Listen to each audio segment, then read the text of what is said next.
retour donc sur le plateau avec les mêmes invités, Amina Fofana, Dominique Yamtimba, Jonathan Batengene et Monsieur Simondé pour parler cette fois-ci de la République démocratique du Congo. On revient sur les affrontements entre les forces armées de la République démocratique du Congo et les rebelles du M23. Quelles sont les pistes de solutions pour sortir de cette situation? On va essayer avec nos invités et en fonction du temps qui nous reste de parler également de cette actualité affrontement entre les rebelles du M23 et l'armée républicaine de la République démocratique du Congo. Quelle issue pour une sortie de crise? On va débuter avec vous, Dominique Yamtimba. Il faut dire que le conflit entre la République démocratique du Congo et les rebelles du M23, ce n'est pas un conflit qui date d'aujourd'hui. Le conflit date de très longtemps, mais depuis quelques mois, on observe un regain de tension entre ces deux parties.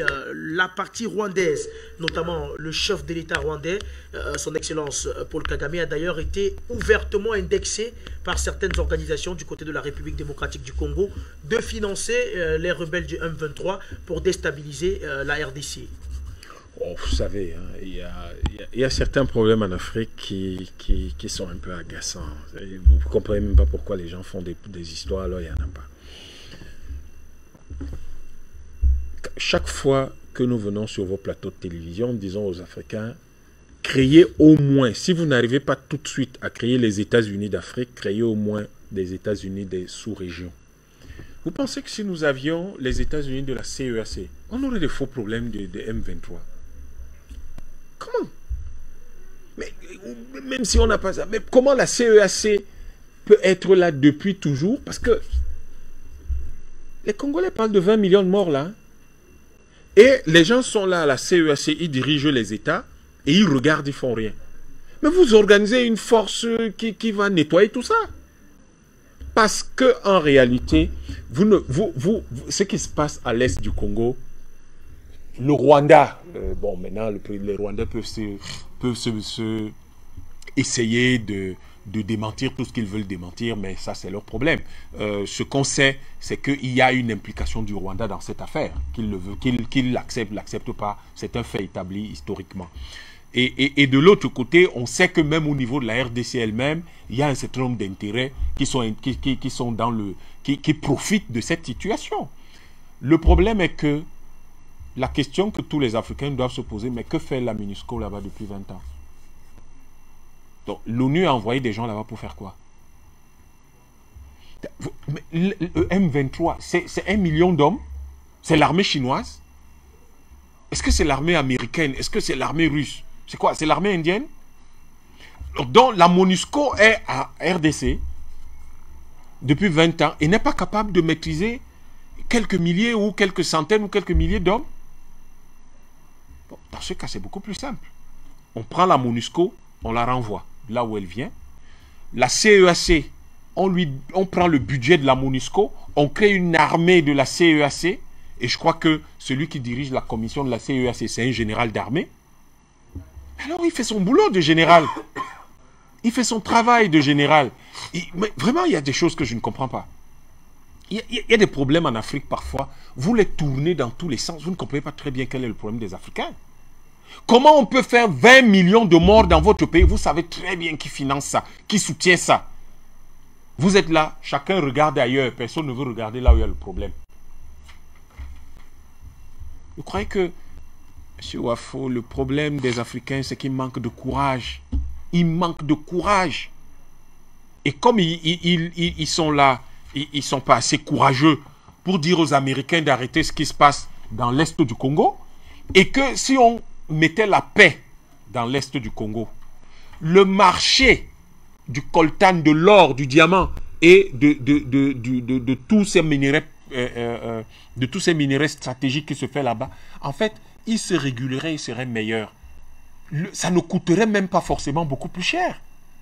Mais l'avantage, c'est que le Congo gagnerait de l'argent. Le Rwanda aurait peut-être... Peut-être que le Rwanda continuerait même à gagner de l'argent, peut-être qu'il gagnerait même plus.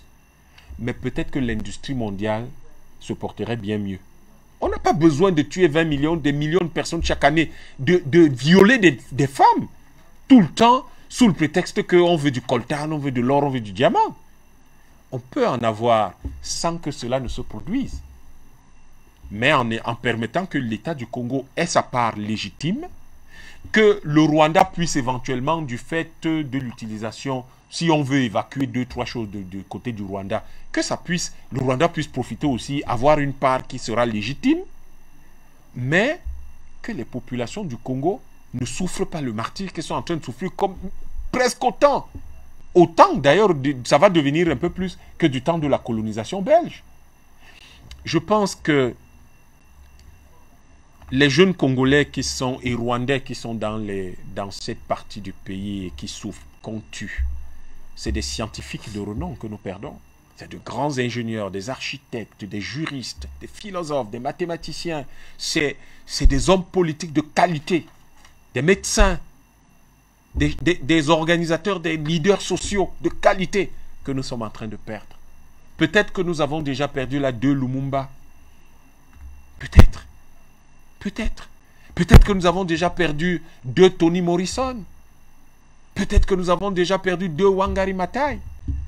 Peut-être que nous avons déjà perdu là, dans cette affaire-là, 2 cosmonautes, 2 mathématiciens de génie, 2 architectes comme Omionu. Omionu, c'est l'architecte qui a conçu et construit la pyramide de Khéops, la plus grande. Peut-être que c'est ce type de personnes que nous sommes en train de perdre là.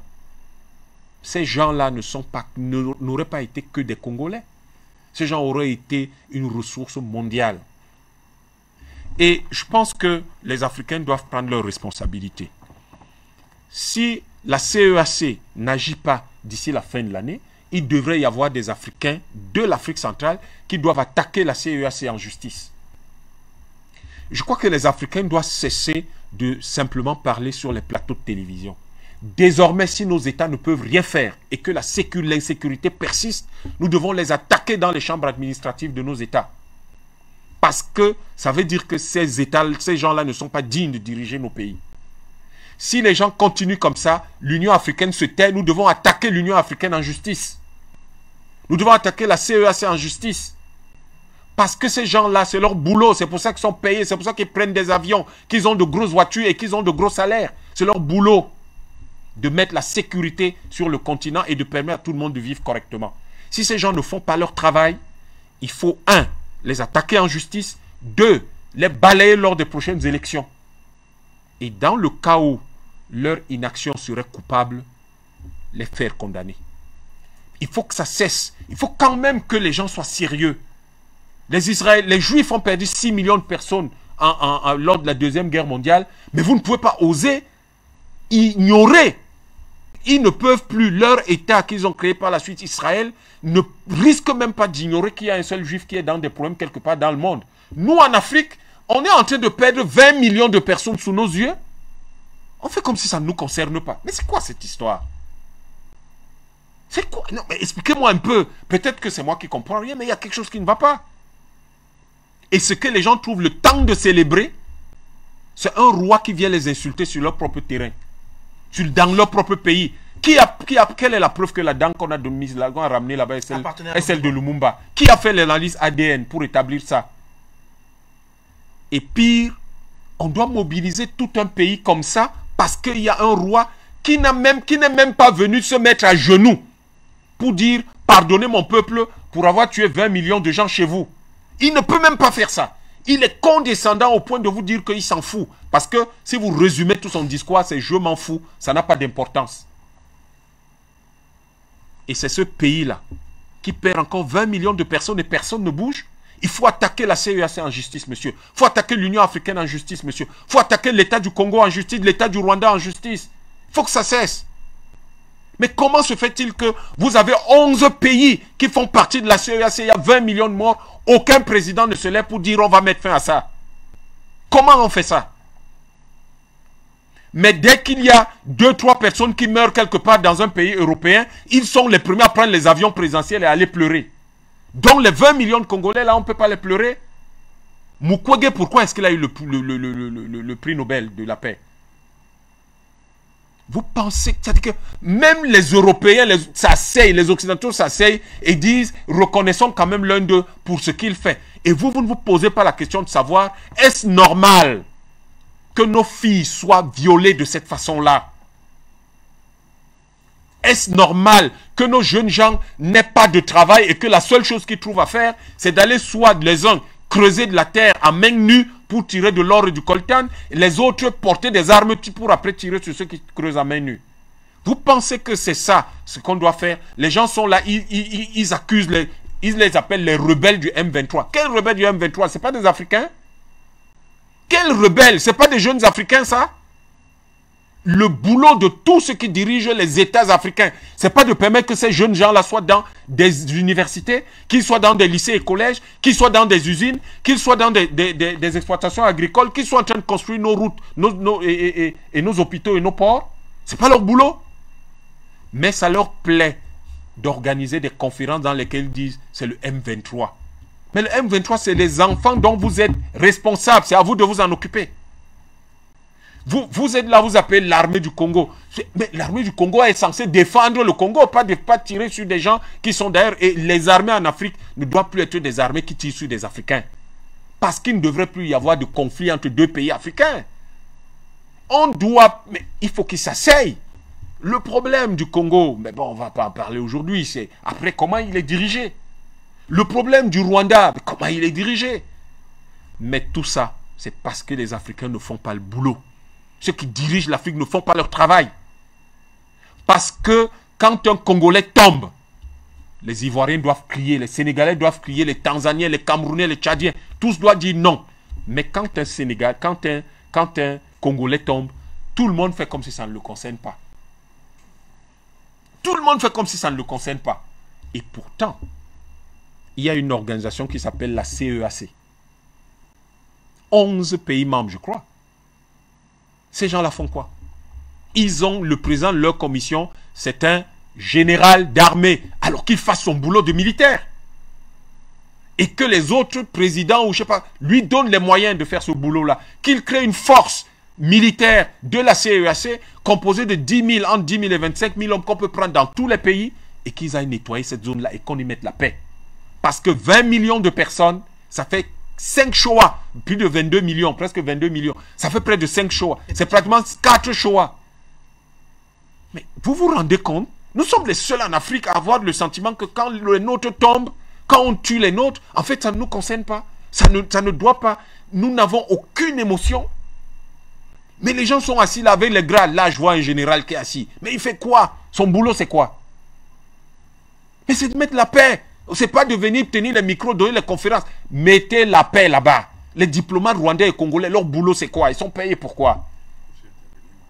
Oh. Merci à vous, Dominique Yamtimba. Eh bien, on va revenir vers vous, Monsieur Simo. Je sens la colère monter en vous, Monsieur Simo. Mais avant, le temps de permettre à cette colère de redescendre un peu, je vais m'interroger à présent, Jonathan Batengene. Il faut dire que on avait connu une certaine accalmie, ou bien une accalmie relative du temps de l'ancien président Joseph Kabila Kabange. Mais depuis quelques mois, on observe un regain de tension, une remontée en puissance de ces, entre guillemets, rebelles du M23. Comment cela peut s'expliquer, Jonathan Batengene?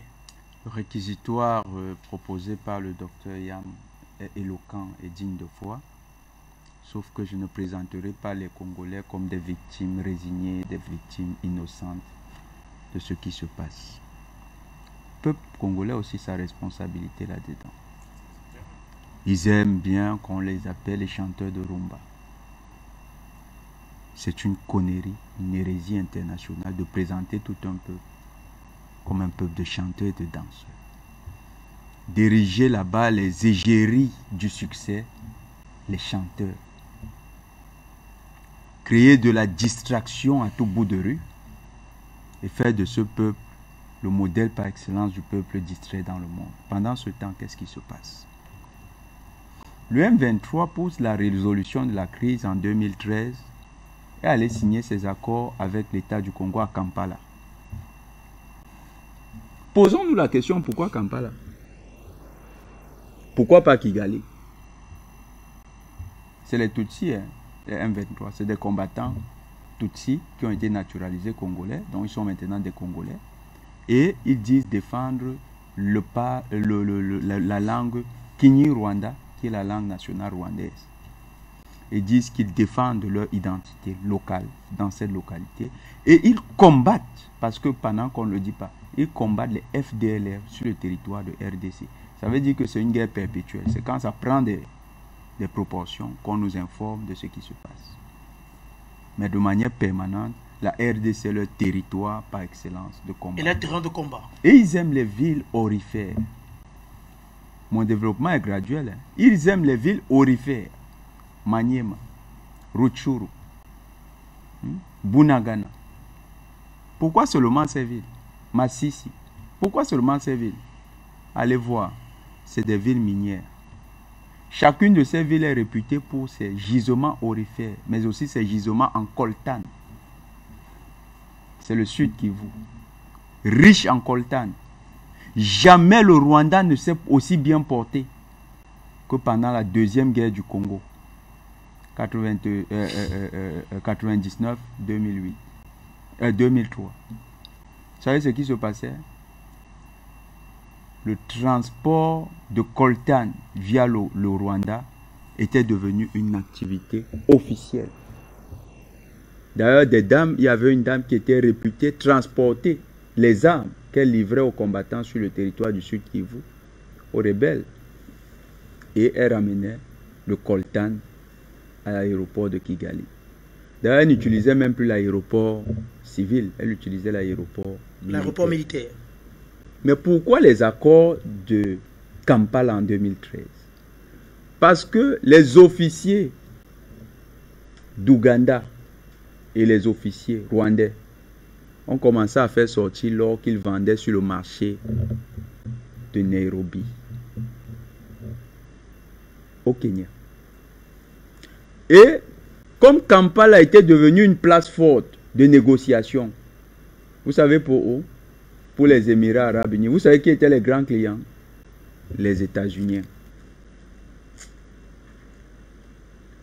On parle entre 2012 et 2013. Tenez-vous tranquille, hein, monsieur Wafo. On nous a souvent dit que le Mali a exporté 77 tonnes d'or, n'est-ce pas? Entre 2012 et 2013, en quelques mois de combat, ils ont amené sur le territoire kenyan la première fois 200 kilos d'or, valeur estimée près de 11 millions de dollars.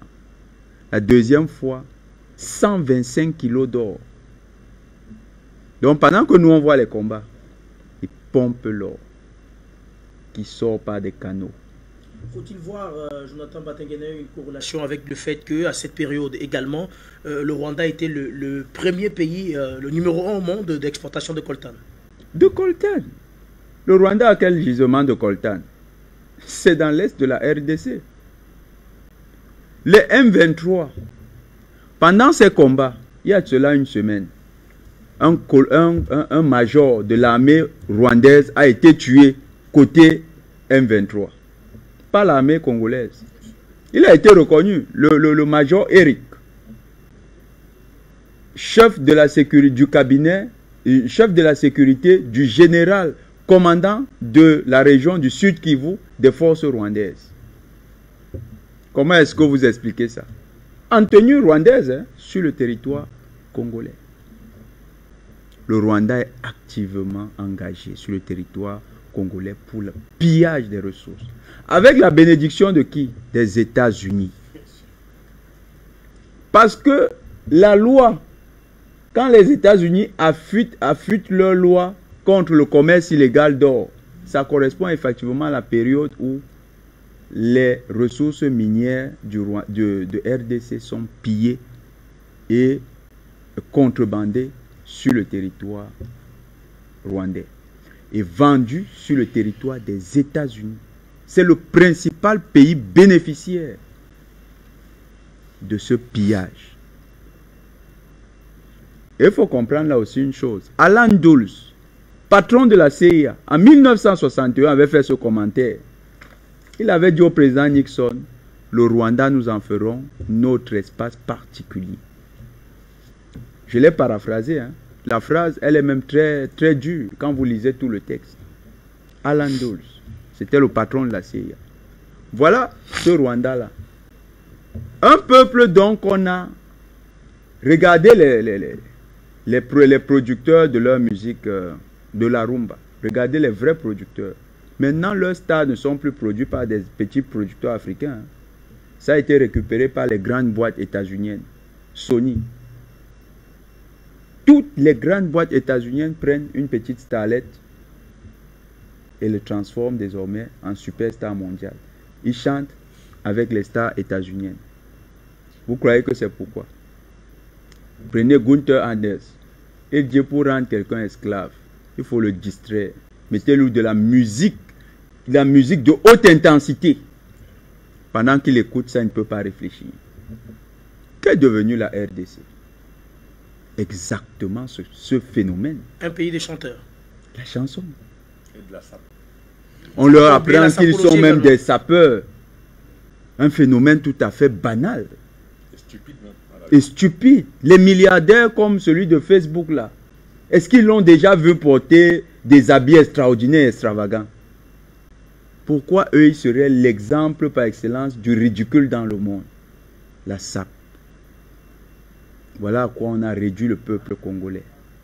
Les Congolais n'ont donc plus une capacité de résistance. D'ailleurs, on leur a choisi un président à la hauteur de leur capacité. Tshisekedi. Des mauvaises langues, je ne veux pas les croire, mais des mauvaises langues dans la diaspora disent qu'on allait le prendre dans les McDonald's. Qu'il a été livreur dans les McDo.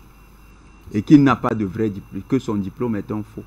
C'est la diaspora congolaise qui dit ça. Son père qui a tué Tshisekedi. Il a d'ailleurs commis une lettre en 1961. Quand M. Lumumba se fait arrêter, il appelle on a arrêté le crapaud dans sa lettre.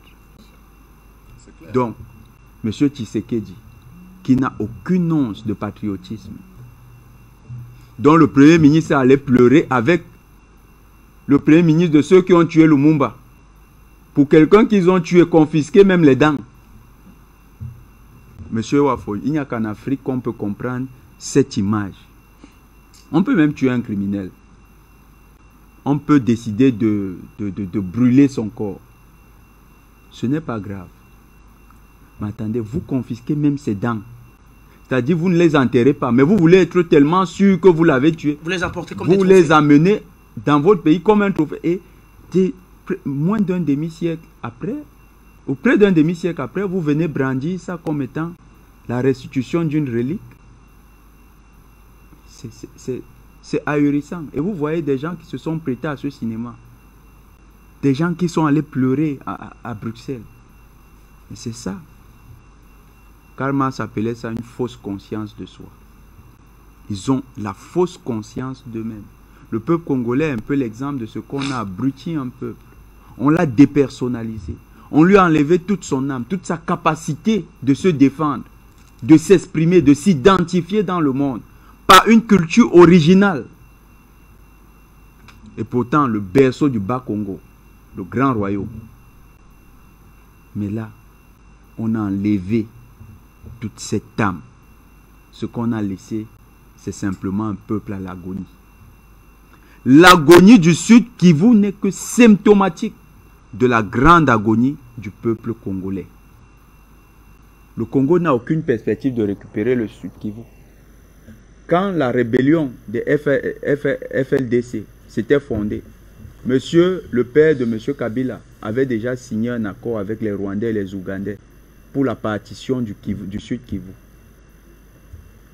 Pourquoi? Parce que les États-Unis estimaient que cet espace est trop grand et trop riche pour mériter un seul pays comme gestionnaire. Il fallait partager. D'ailleurs, le projet vise tout le sud et le nord Kivu. Parce que dans le nord Kivu, vous avez le Katanga. Donc cette zone est hyper riche. Il fallait partitionner ça. Repartir ça entre des pays. Aujourd'hui, le Rwanda ne le dit pas officiellement, mais le Rwanda veut faire valoir cet accord est officieux. Le Rwanda ne le dit pas officiellement. Mais Kagame estime que pour avoir envoyé des Rwandais qui sont morts pour chasser Mobutu, il lui faut ça. Ça, c'est un enjeu personnel. Il en a fait une cause personnelle, lui en tant que leader. Dieu. On ne peut pas, moi je ne peux pas faire le fou, parce que tout le temps on parle de ça, mais après on veut... Non, il veut en faire une cause personnelle. Monsieur Kagame le fait même parfois contre ses alliés états-uniens.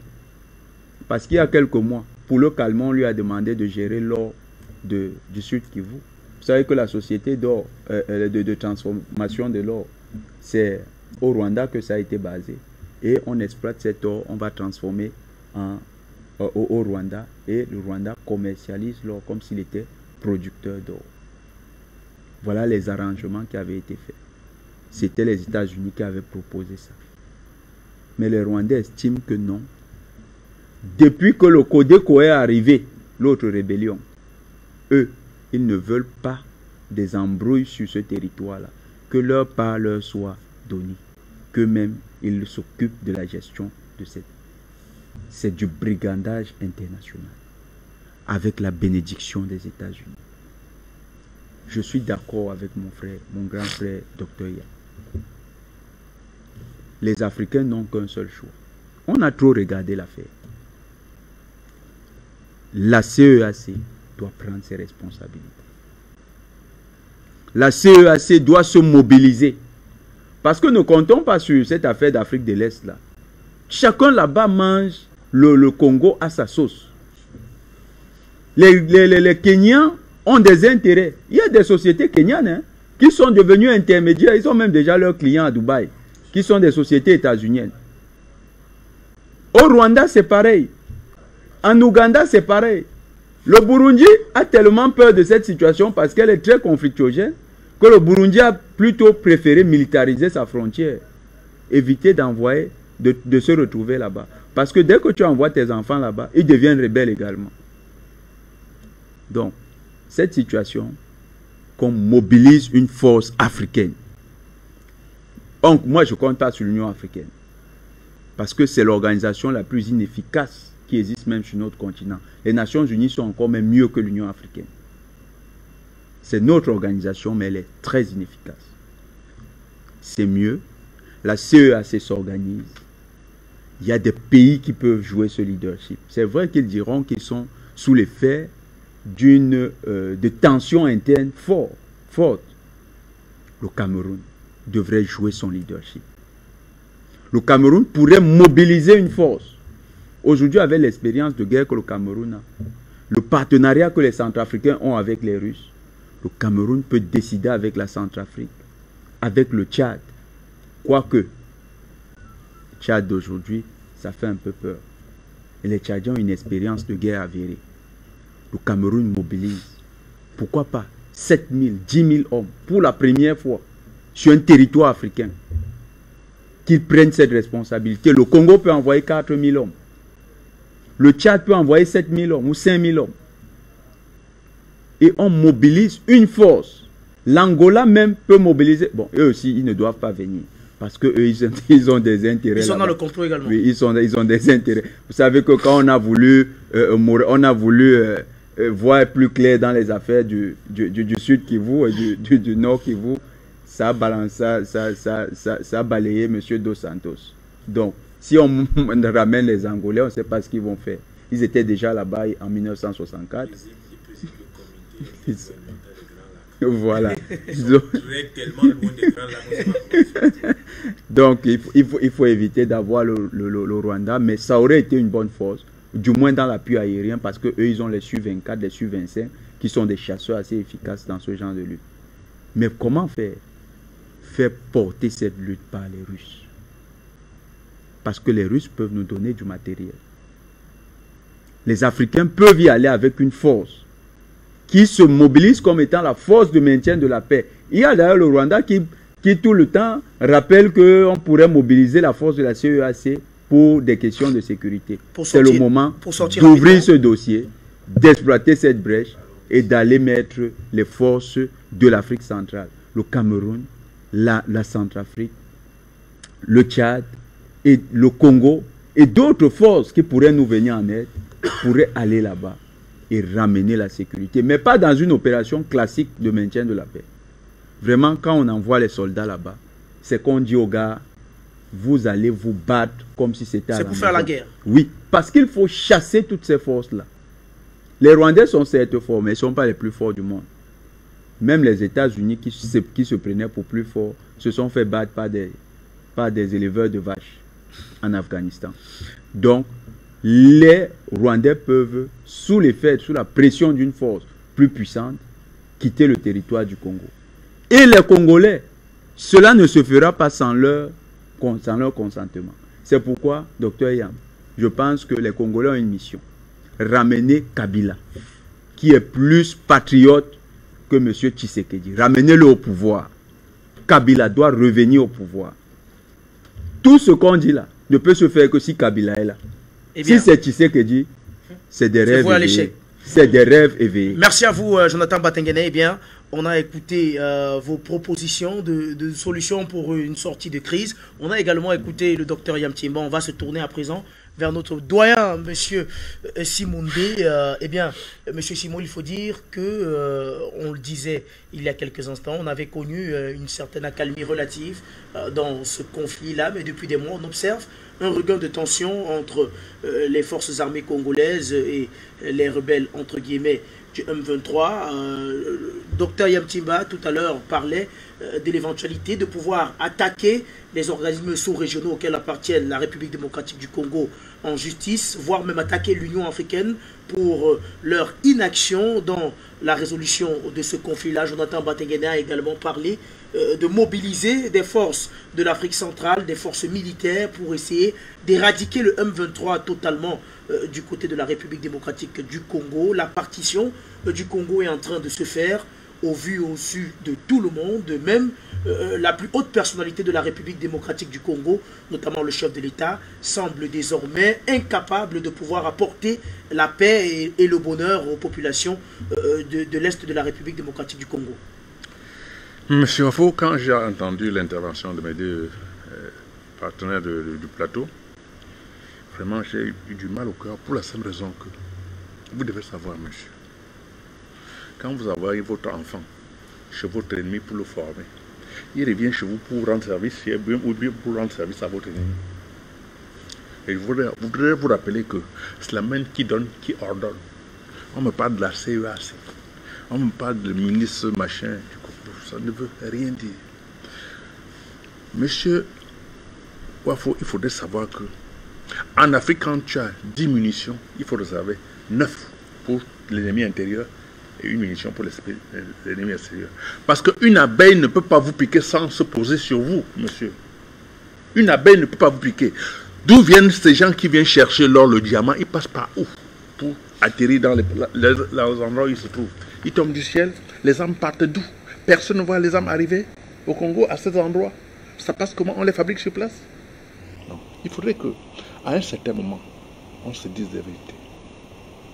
J'ai l'impression que les multinationaux qui sont dans les pays africains sont complices. Les ambassades, tout ce qu'on appelle ambassades dans les pays africains, sont eux qui financent la rébellion, tout le bordel qu'on entend, les 20 000 personnes tuées. Ils financent. Il me souvient que pour le cas du Mali, il y avait un budget où les rebelles étaient payés 250 000 francs le mois.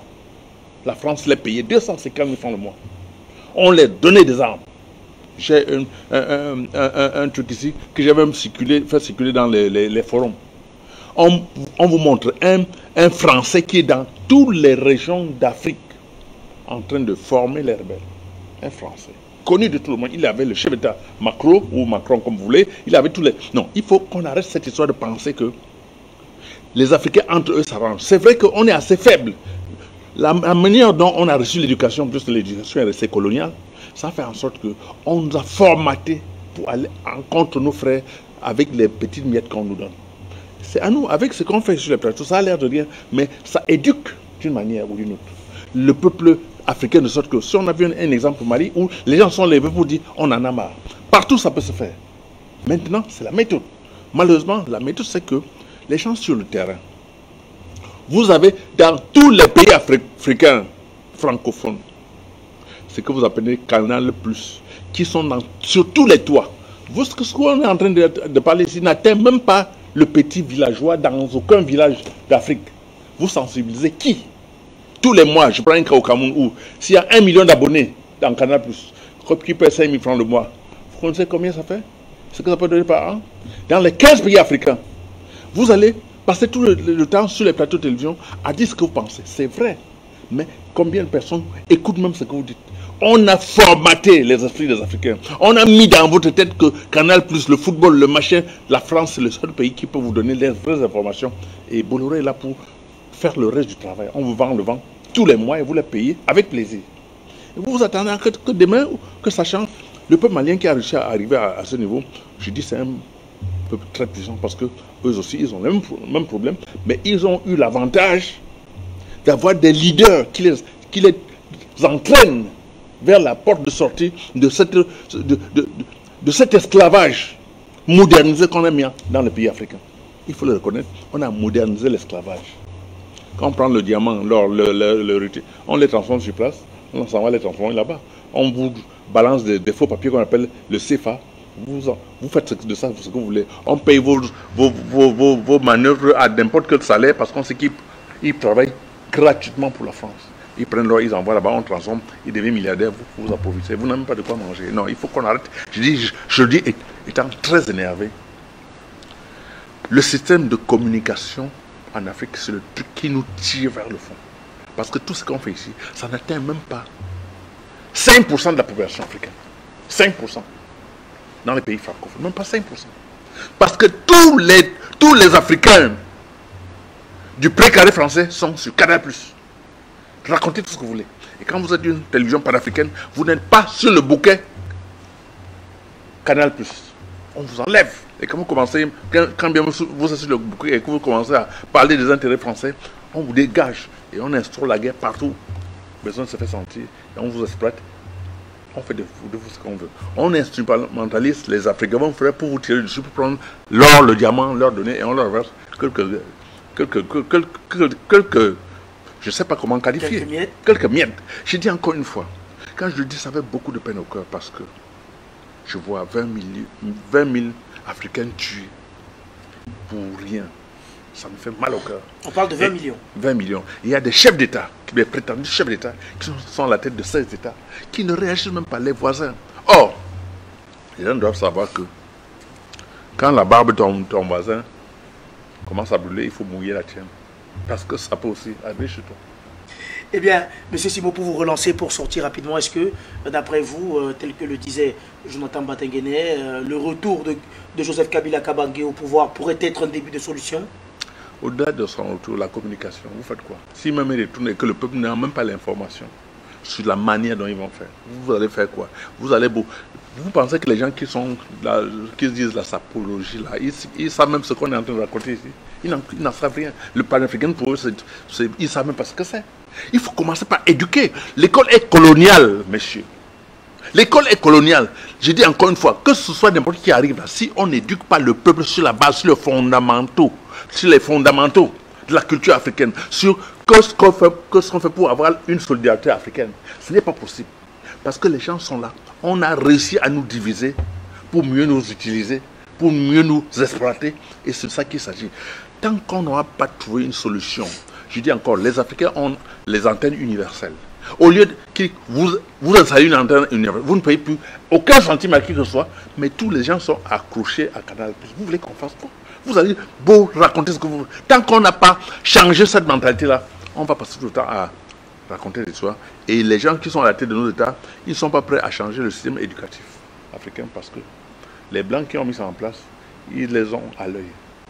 Vous vous amusez à vouloir changer même une petite virgule. Si vous n'êtes pas le point d'Assimi Goïta qui a réussi à s'accrocher, ou bien Touadéra en Centrafrique, qui ont réussi à s'approprier l'expertise des Russes pour pouvoir se maintenir au pouvoir, ça va être compliqué. Et ce n'est que cette matière, parce que ce qu'on dépense aujourd'hui pour donner à Bolloré à tous ces gens-là, ça peut nous faire avoir un satellite plus loin africain qui divise les images africaines. Mais elles sont pas arrivées là.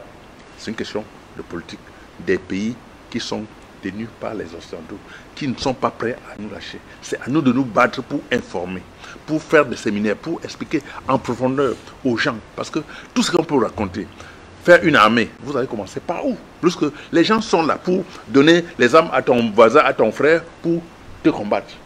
Il y a les religions, il y a plein de structures, il y a les sectes, tout ce que vous pouvez imaginer, qui sont là pour nous fragiliser, pour nous diviser et nous mettre en conflit entre nous. Tant qu'on n'a pas réussi à asseoir quelque chose de solide qui peut fédérer toutes les forces africaines, ça va être compliqué. La première chose à faire, c'est la communication. C'est pour réussir à communiquer jusqu'au fond des villages. Mettre en place une radio qui permet que chacun ait une radio, qu'on fasse des émissions comme ça et qu'ils soient entre eux même en bourse. Ça ne va pas être dit. Ça va pas être facile pour sortir de cette situation. Tant qu'on n'a pas réussi à mettre en place une véritable communication. On passe tout le temps à mettre en place des chaînes de télévision, c'est vrai. Il n'y a même pas de lumière pour commencer. Or, avec une radio, on peut mettre les piles, être même dans un petit village, avoir sa radio et écouter. Aujourd'hui, on coupe la lumière chaque jour. Même si vous avez une télévision, vous avez Canal+. Non seulement on ne communique même pas, vous ne pouvez même pas avoir la chance d'écouter les sottises qu'on dit sur les plateaux de télévision. Je dis sottises parce que c'est quelque chose que je pense. Non, il y a un travail fondamental à faire. La communication est très importante. On peut tout faire, mais vous n'allez pas attraper les gens pour les mettre ensemble, pour aller discuter. Il faut qu'ils sachent pourquoi ils doivent se mettre ensemble.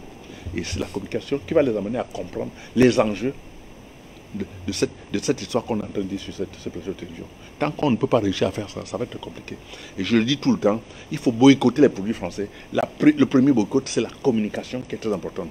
RFI, Canal, machin, vos histoires de TV5, tout ça là. Ils ne sont pas là pour nous faire des cadeaux. Ils font des émissions orientées pour nous tenir absolument par tous les moyens. Et c'est une bataille normale pour eux. Or, à nous de savoir quels sont les enjeux qu'on va mettre en place pour pouvoir dégager ce genre de communication de notre environnement. Voilà ce que je peux dire.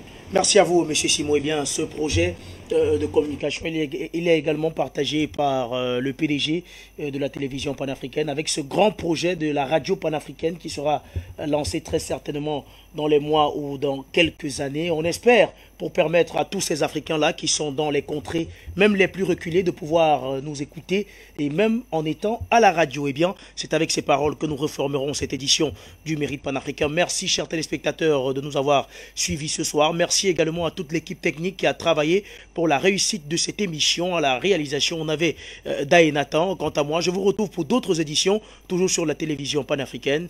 Mesdames, Messieurs, bonsoir.